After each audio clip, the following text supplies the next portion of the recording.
Mon souhait, c'était de vivre dans le calme et la paix. Mais j'ai très vite compris que cette maison n'avait rien de calme ou paisible. La tension dans l'air était palpable. Il se passait quelque chose. Ça ne me semblait pas naturel. Quelque chose d'étrange se passait dans cette maison. C'était comme si on m'avait attaqué. Cette entité tentait de me chasser en faisant fuir les gens que j'aimais. Cet homme cachait-il quelque chose? En savait-il plus qu'il le prétendait? J'entendais quelque chose d'une autre dimension. Je commençais à me sentir très isolé.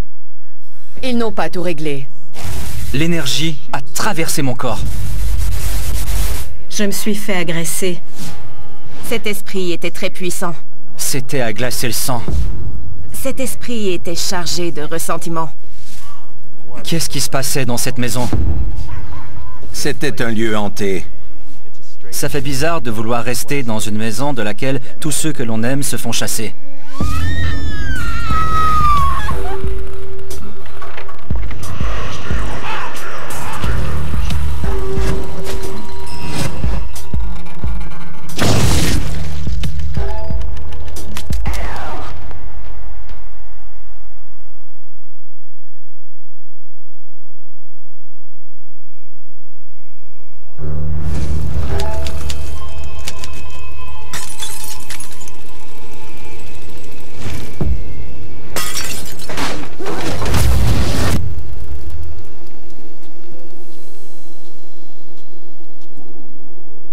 Benson est une petite ville en Caroline du Nord.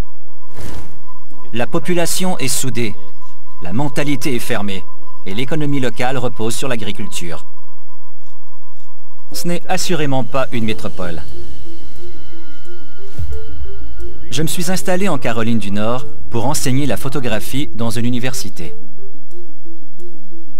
J'ai opté pour Benson parce que c'est le seul endroit où j'ai pu trouver une belle maison ancestrale.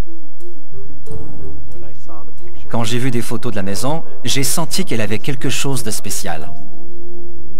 C'était ma maison de rêve. Mais ça n'a pas duré longtemps.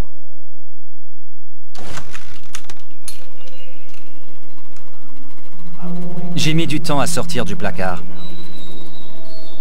J'avais 30 ans quand j'ai fini par comprendre mon orientation et à la vivre ouvertement.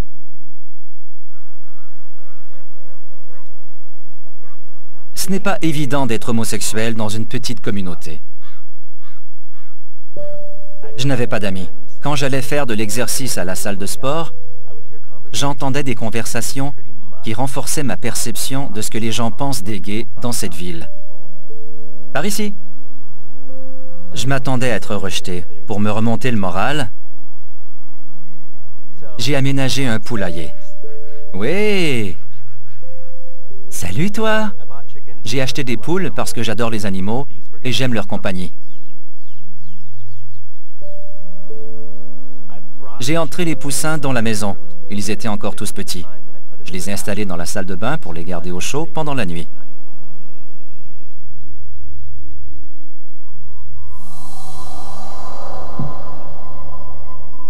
J'ai commencé à entendre frapper sur le mur.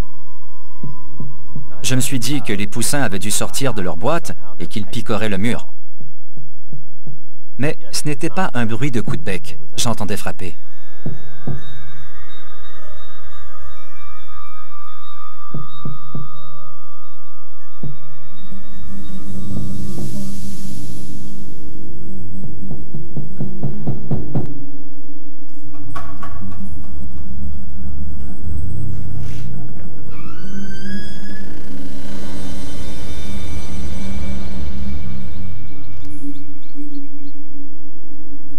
Les poussins étaient tous dans la boîte.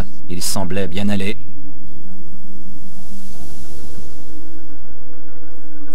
Ça a été la première fois que j'ai senti quelque chose de bizarre dans la maison.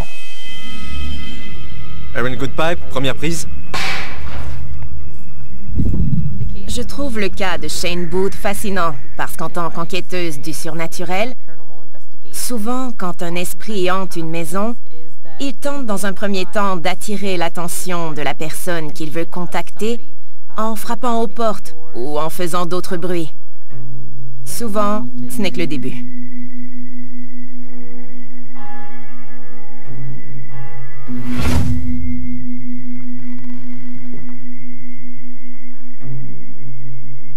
Le lendemain matin, alors que je sortais prendre le café sur la galerie,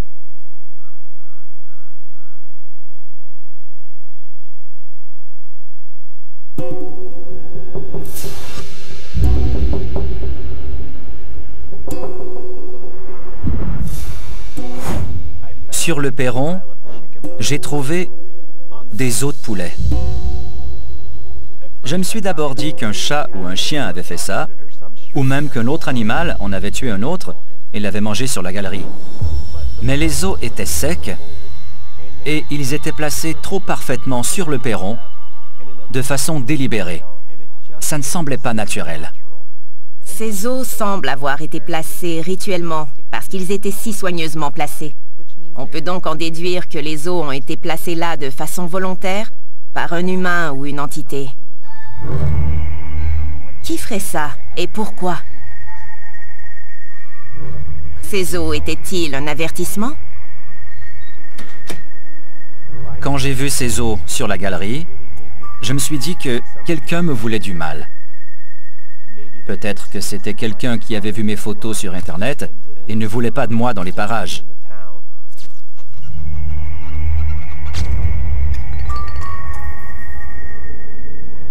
La maison a environ 140 ans.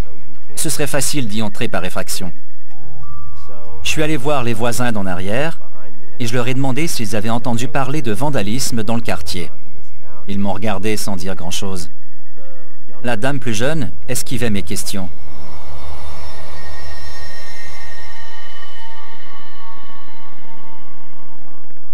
J'ai pensé que quelqu'un essayait de m'effrayer et de me faire comprendre que je n'étais pas le bienvenu, que je n'étais pas un membre de la communauté, mais un étranger.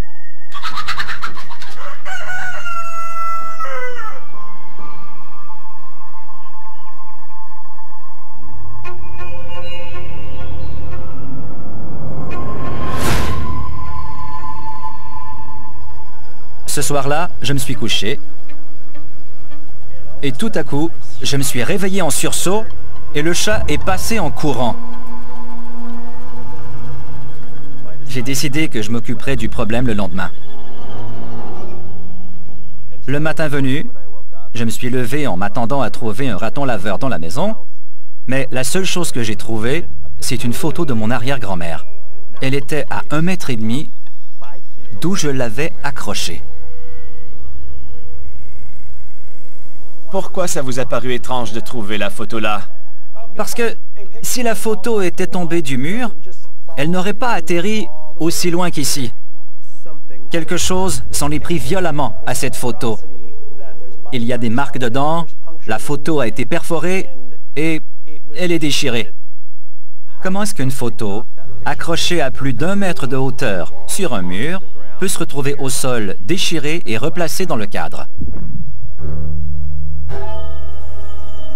Je n'ai jamais connu mon arrière-grand-mère. C'était une femme très religieuse et sévère. Elle n'approuverait sûrement pas ma façon de vivre. J'ai l'impression que c'est un phénomène paranormal.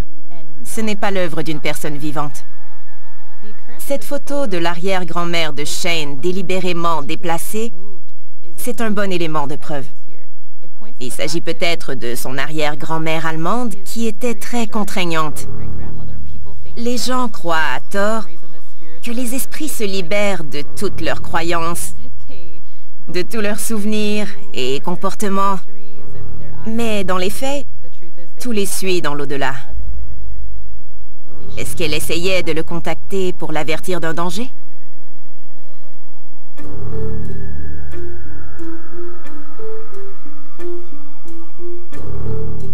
Le lendemain soir, je pliais la lessive dans ma chambre et mon chien le plus petit, qui pèse quand même 27 kilos, est descendu de mon lit pour aller dans une autre pièce.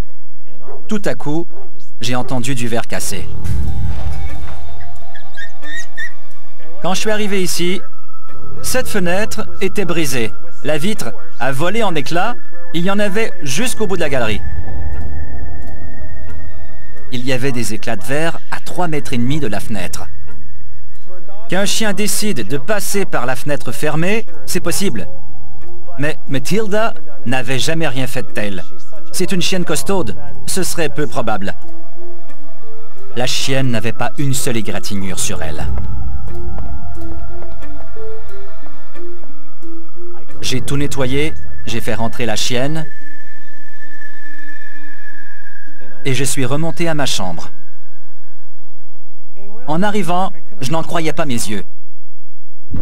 Tous les vêtements que je venais de plier étaient éparpillés dans ma chambre. C'était à glacer le sang. J'ai alors compris que ce n'était pas du tout naturel ou normal. Je ne comprenais pas ce qui se passait dans la maison. C'était un phénomène paranormal.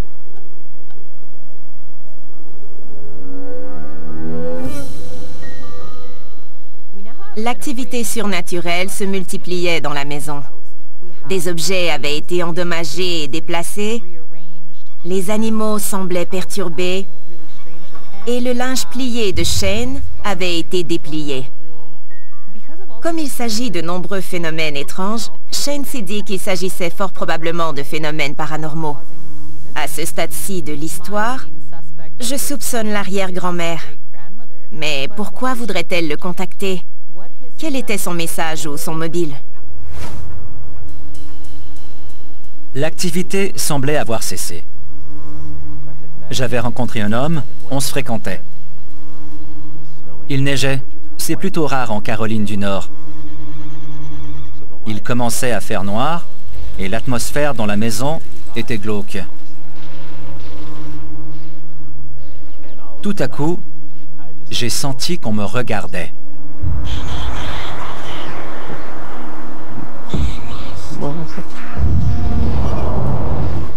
Comment une femme peut arriver à tuer? Cette personne-là avait aucune émotion pour les victimes.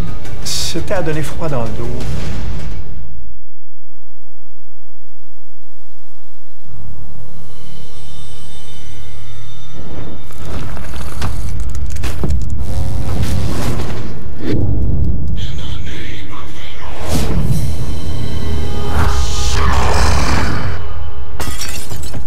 Je me suis tourné vers l'homme pour mieux le voir, puis il a disparu. Il a disparu en un battement de cils. Josh! J'ai appelé mon petit ami Josh. Est-ce que t'es là? C'était toi dans le cadre de porte? Il m'a dit, je suis dans la chambre, je regarde la télé, qu'est-ce qu'il y a? Je lui ai raconté que je venais de voir un homme dans le salon. Cet homme m'a regardé comme pour me dire, qu'est-ce que tu fais chez moi?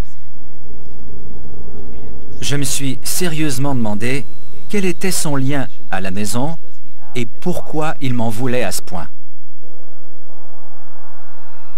Ce n'était pas l'arrière-grand-mère de Shane. L'esprit avait l'apparence d'un homme. Il était très menaçant. Il a fait comprendre à Shane qu'il l'observait. Je me demande pourquoi cet esprit était si agressif. Qui est-il? Qu'est-ce qu'il veut?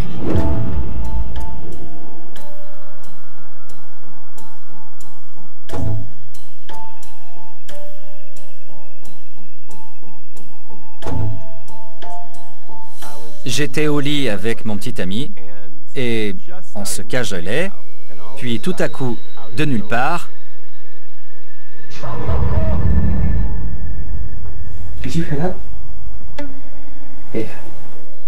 ça s'est passé pendant un moment d'intimité. C'était comme si on se moquait de nous.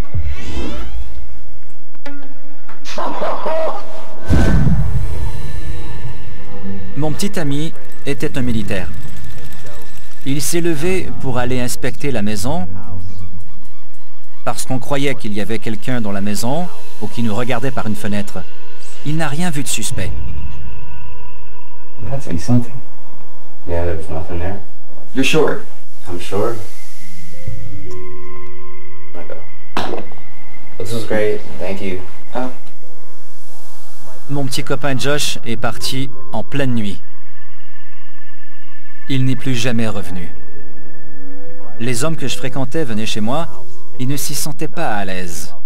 Au beau milieu de la nuit, ils se levaient et rentraient chez eux. On me disait, « Shane, je n'arrive pas à dormir. Je me sens mal à l'aise. Il y a quelque chose qui cloche. » J'avais l'impression que cette entité tentait de me chasser en faisant fuir les gens que j'aimais. Je commençais à me sentir très isolé. Ces mauvaises expériences ont montré que cet esprit était chargé de ressentiment et d'hostilité envers Shane. L'esprit se manifestait lorsque Shane passait des moments intimes avec ses partenaires. Il faut se demander pourquoi. C'est un indice quant à l'identité de celui qui hante Shane.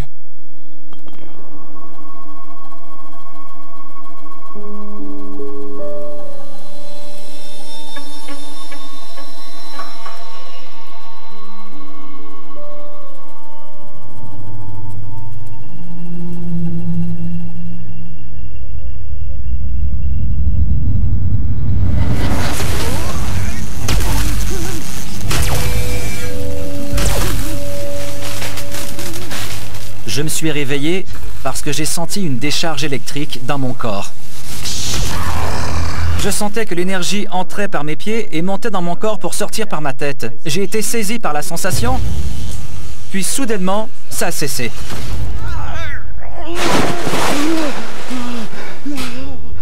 Ça a été une sensation vive d'électricité qui traversait mon corps, comme une énergie qui me parcourait totalement. J'ai eu très peur. Puis, encore une fois, l'énergie m'a envahi de nouveau. Ça a cessé une fois de plus, et c'était fini. Dans l'univers paranormal, les gens parlent souvent de la sensation d'une décharge électrique, une sorte d'énergie qui inonde la personne. Cet esprit était très puissant. L'espace était chargé. On dit que les esprits sont faits d'énergie, de fréquences électromagnétiques plus précisément. Les entités peuvent donc se servir de cette énergie et dérober les gens de leur énergie. J'ai été absolument terrifié. La menace était devenue physique et j'en souffrais. Je sentais que cette présence était maléfique. Si cet être avait pu me faire ça, qu'est-ce qu'il serait capable de me faire de pire?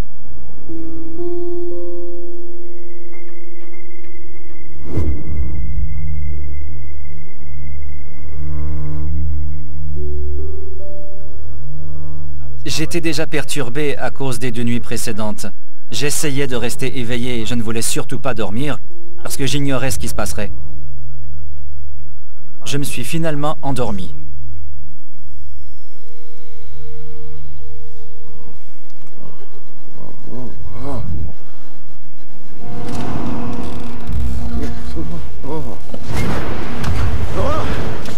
Tu sois de bonne humeur, puis t'aimes ça travailler le travail d'équipe. On se fait manger pain mouche à côté, il fait chaud, faut vraiment que t'aimes ton métier à la base. Les gars, c'est des amants de la nature.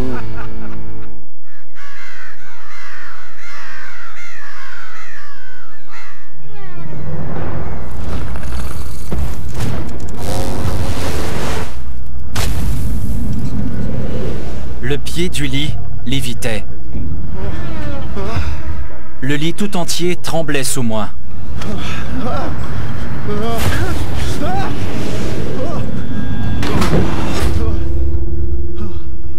Puis tout à coup, il s'est écrasé par terre en un boom. J'étais là, comme ça, à me demander ce qui venait de se passer. Ça a été la nuit la plus terrifiante de toute ma vie.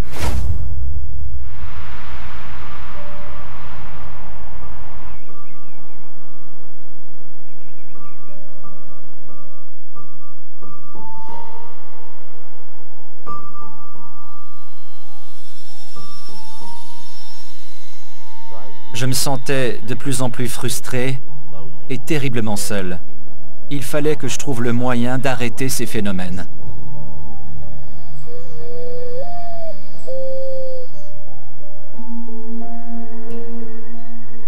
Je cherchais des réponses. N'importe quelle réponse qui pourrait m'aider à comprendre ce qui se passait. Il y avait un nouveau pasteur à l'église près de chez moi. Il m'a expliqué que ma maison était une ancienne église baptiste. Puis, j'ai enfin pu résoudre le casse-tête.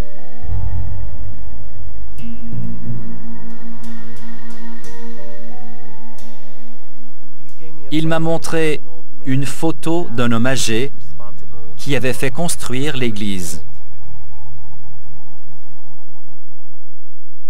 Oh mon Dieu!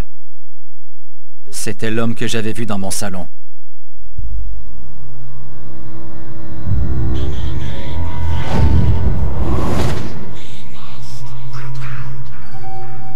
J'ai compris pourquoi cet homme ne voudrait pas de moi dans son église. Pour lui, c'était encore une église. Ce pasteur n'approuvait pas mon style de vie et il a tenté de me chasser. C'est triste de penser que les croyances des gens peuvent les suivre jusque dans l'au-delà et encore semer le chaos chez des vivants. Ce pasteur avait de fortes convictions de nature homophobe. Il a voulu se venger de Shane, un homme fièrement gay. Shane a été ébranlé par ses actes de haine. J'ai un lien particulier avec cette maison que je n'arrive pas à expliquer. Ça fait bizarre de vouloir rester dans une maison de laquelle tous ceux que l'on aime se font chasser.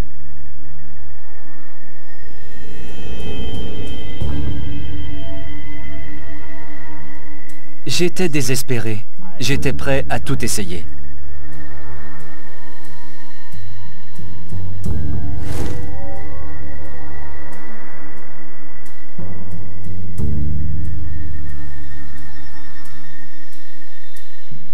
Un de mes étudiants m'a donné une potion et m'a dit d'en mettre partout dans la maison pour la purifier de toute entité.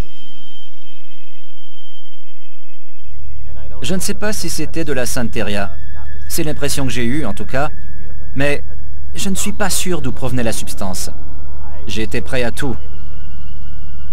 Je me suis donc déplacé d'une pièce à l'autre pour en asperger la maison. Et du plafond est apparue une entité noire. Elle a plus ou moins bondi du plafond pour aller se cacher sous la table.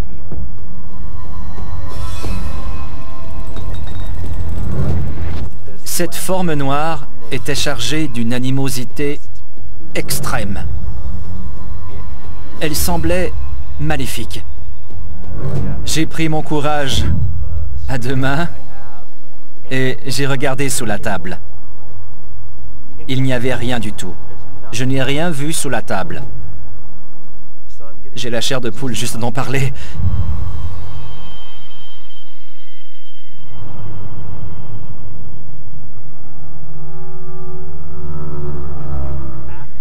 Après avoir vu cette entité noire sortir du plafond et se cacher sous la table, l'activité surnaturelle a ralenti. Ça m'a pris 6 ans avant de me sentir bien à Benson. J'ai rencontré un couple gay qui a ouvert un magasin ici. Des gens ouverts d'esprit fréquentent la boutique. Ça a changé la ville. Je trouve qu'il y a un bon nombre de personnes plus tolérantes maintenant. L'esprit qui m'a hanté, il ne communique plus avec moi comme avant, avec la force dont il se servait, mais je sais qu'il est encore là. J'ai l'impression qu'on a trouvé un terrain d'entente. Il sait que s'il tente de m'intimider de nouveau, je ferai le nécessaire pour l'exorciser. Il ne me dérange plus.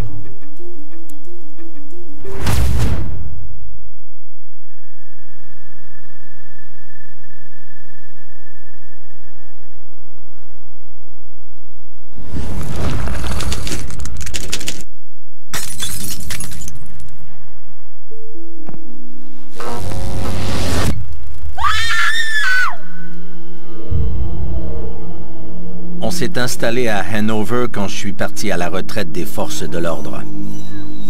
On a choisi Hanover parce qu'on apprécie l'histoire de Gettysburg. À notre arrivée, j'étais en train de rédiger un plan d'affaires pour ouvrir une boutique de souvenirs et bibelots. C'est une région très touristique, alors on s'attendait à ce que sa boutique fonctionne. On a commencé à chercher une maison à proximité de Gettysburg. On en avait repéré une en particulier. Quand on est allé la visiter, on l'a trouvée jolie. J'ai parlé avec le propriétaire de la maison. C'était un homme très gentil. Mais il m'a semblé un peu étrange. Le propriétaire n'est pas resté très longtemps dans la maison. Il semblait mal à l'aise, je le sentais. Il nous a raconté que la maison avait été construite sur mesure pour son père, mais que son père était décédé avant de pouvoir vivre dans la maison. On a choisi de louer cette maison parce qu'elle était la plus abordable. Mon souhait, c'était de vivre dans le calme et la paix, mais j'ai vite compris que cette maison n'avait rien de calme ou paisible. Quelque chose ne tournait pas rond dans cette maison.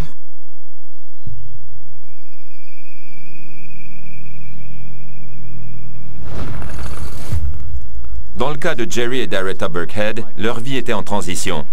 Il y avait un nouvel emploi, puis une nouvelle maison dans une nouvelle ville. Ils l'ignoraient, mais elle était hantée. Tony Lewis, première prise. Quand je me suis penché sur le cas de Jerry et Darretta, dès que j'ai vu le mot Gettysburg, ça m'a intrigué. La plupart des gens connaissent l'histoire de Gettysburg, en Pennsylvanie. Je ne peux qu'imaginer l'activité surnaturelle qui en résulte. L'histoire de la région est très riche, même après la bataille de Gettysburg. Des fantômes hantent la région depuis plus de 150 ans.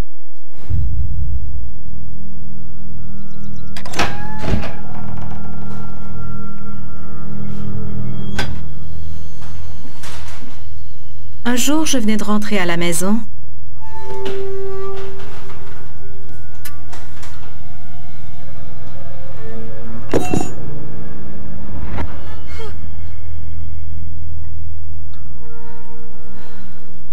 Et la poignée de la porte d'entrée est tombée par terre sans crier gare.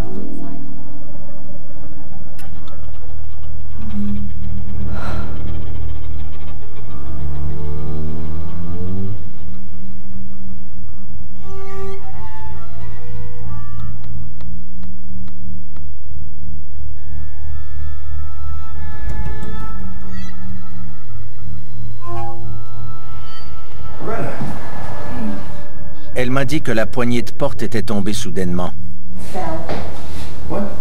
Mon premier réflexe a été de penser que quelqu'un avait tenté d'entrer par effraction, croyant que personne n'était là.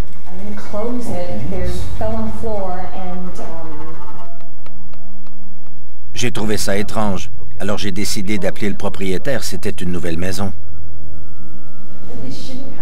On a dû appeler cet homme étrange.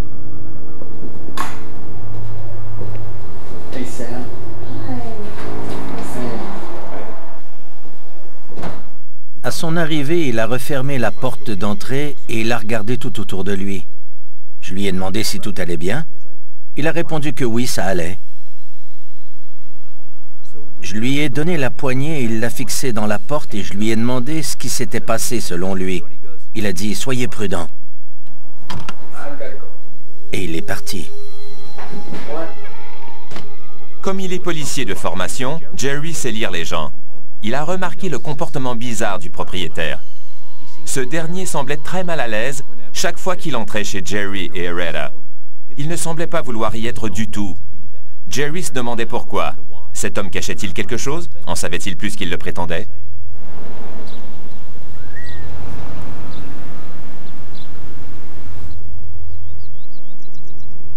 L'atmosphère ne me plaisait pas. J'ai dit, cette foutue maison est hantée.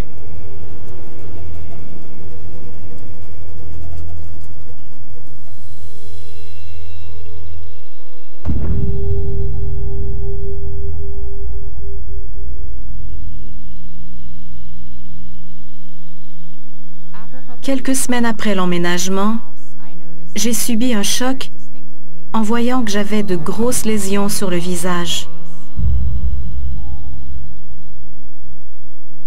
Et ailleurs, sur le cou, les mains, j'avais une éruption de lésions.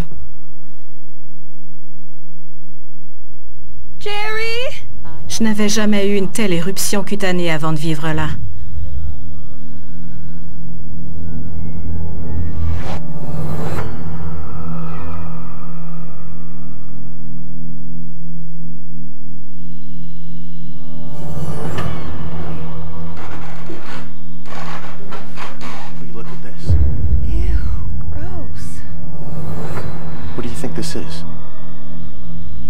Un soir, Jerry venait de sortir de la douche et il a remarqué que ses pieds pelaient terriblement.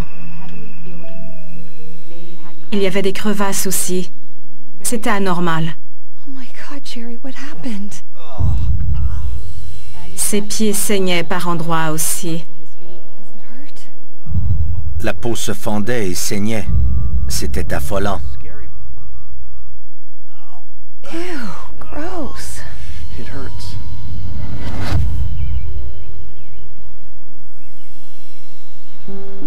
Je suis allé chez le médecin pour lui expliquer ce qui se passait et il m'a dit qu'il n'avait aucune idée de ce que j'avais.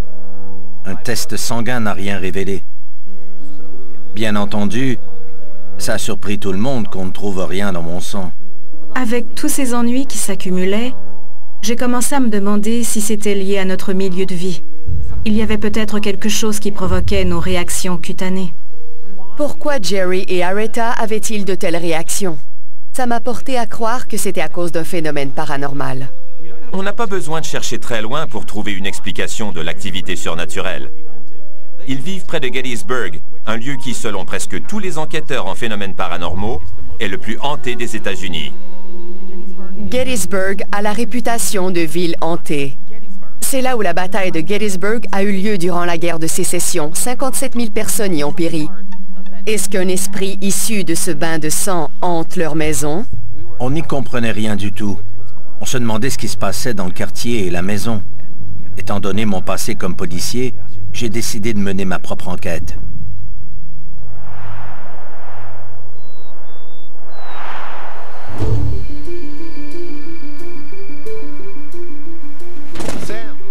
Le lendemain, je suis allé voir le propriétaire qui tondait le gazon.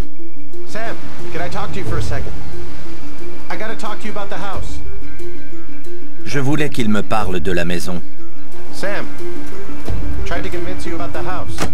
Il n'a pas dit grand-chose. Sam, wait! La tension dans l'air était palpable. Il se passait quelque chose.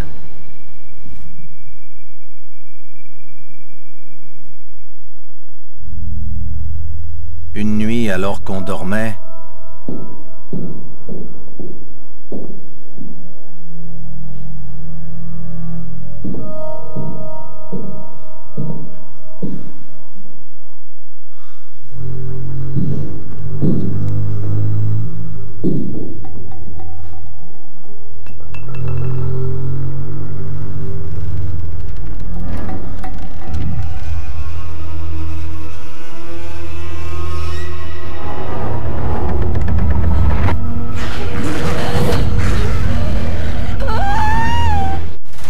médecin de famille, il m'a dit que j'étais enceinte de jumeaux. On voit que le médecin mentionne avoir entendu 2 cœurs fétales. Où est-ce qu'il est, ce bébé-là? Je savais qu'il se passait quelque chose. Jumeaux disparus dès le 12 janvier 21h à Canal D.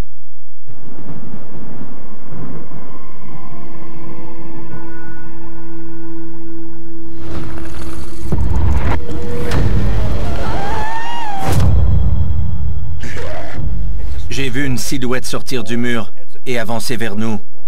J'étais affolée. On a entendu une voix ténébreuse et malveillante. J'ai dit, bon sang, c'était quoi ça? On aurait dit un homme âgé, très contrarié. Il semblait pouvoir voir ce qu'on faisait. C'est ce que j'ai trouvé le plus terrifiant.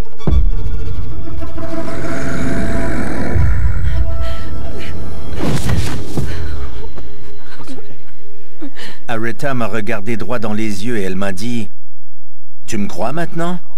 Cette maison est hantée. » Je lui ai dit que oui, je la croyais. j'ai compris que des phénomènes nous affectaient et qu'ils étaient sans doute d'origine surnaturelle. Les indices commençaient à se multiplier. J'ai eu l'impression que le propriétaire de la maison était impliqué. Il ne voulait jamais entrer dans la maison et il semblait toujours incertain. La question, c'est pourquoi? Pourquoi le propriétaire avait-il un comportement aussi fuyant?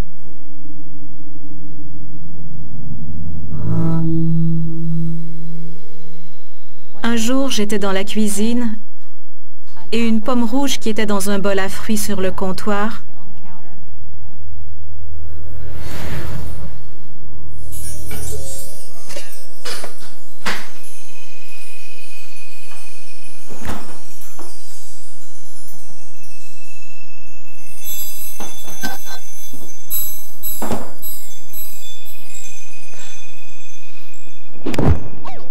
a heurté ma poitrine.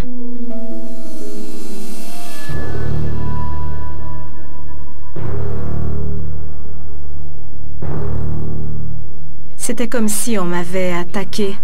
Je me suis fait agresser.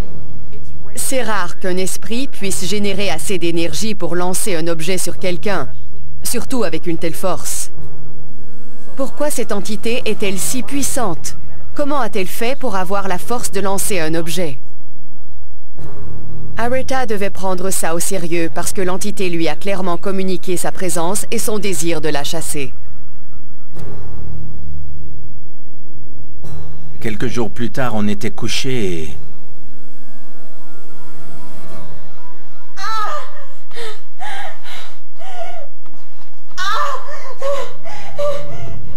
C'était comme si on me poignardait.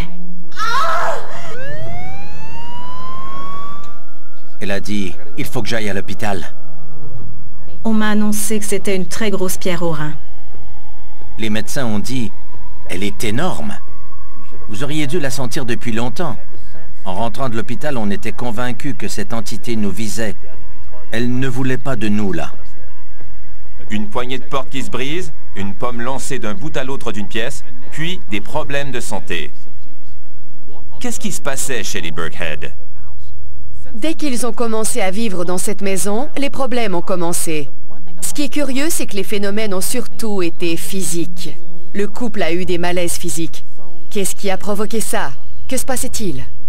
Au bout d'un certain temps après notre emménagement, je me suis sentie drainée. J'étais épuisée, la fatigue était constante et ça n'a fait qu'empirer.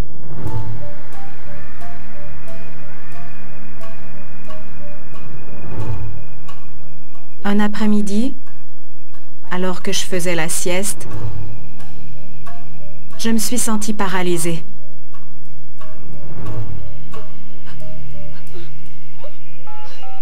J'ai entendu un appel téléphonique.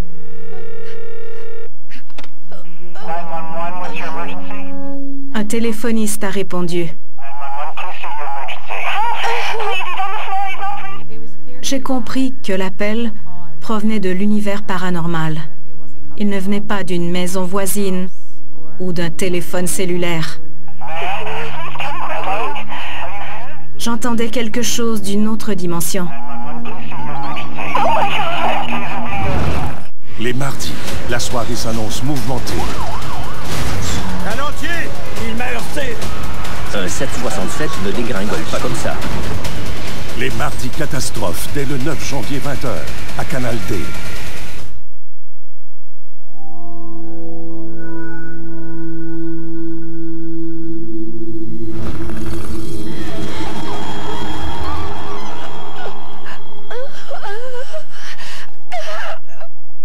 Cet appel au 911 que j'ai entendu, il a commencé par un téléphoniste qui répondait « 911, quelle est votre urgence ?» Ensuite, j'ai entendu une femme parler, elle était bouleversée. Quelqu'un était tombé et avait besoin d'aide.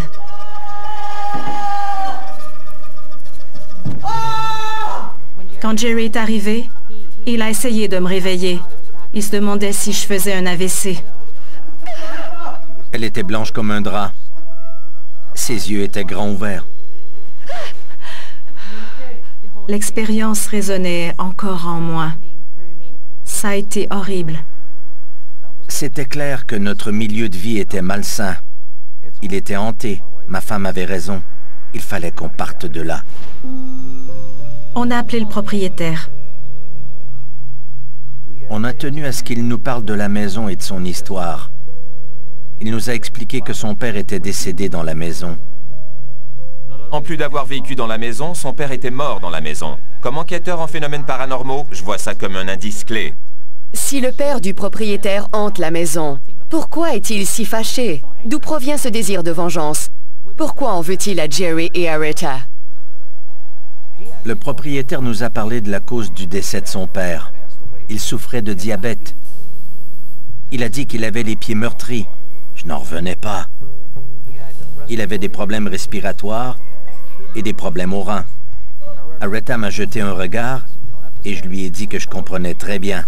Tous ces ennuis qu'il avait, on les a eus. C'était comme si toutes les maladies du père du propriétaire avaient été projetées sur nous. On en a hérité. Il nous a fait ça. Je crois que l'appel au 911 que j'ai entendu, c'était un de ses proches qu'il avait trouvé dans cet état et que peu après, il est décédé. Le propriétaire m'a aussi dit que son père était menaçant, égocentrique et cruel. Quand quelqu'un meurt dans une maison, la plupart du temps, il part en paix. Mais certains esprits ne veulent pas partir.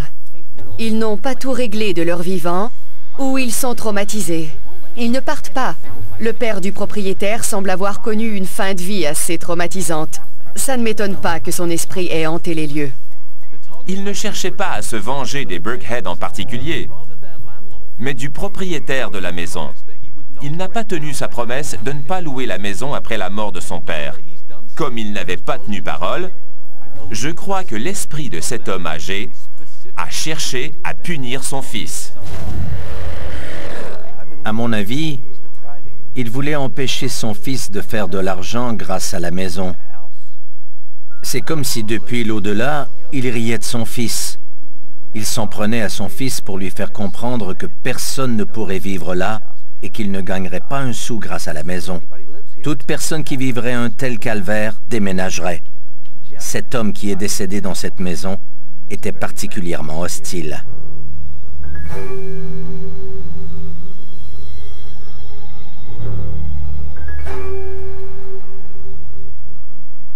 Quand on a déménagé, les choses se sont améliorées pour nous. Ma peau, les pieds de Jerry, tout est revenu à la normale et on a retrouvé le bonheur. Je ne regrette pas notre départ de cette maison. Mon seul regret, c'est qu'on ne soit pas parti plus tôt.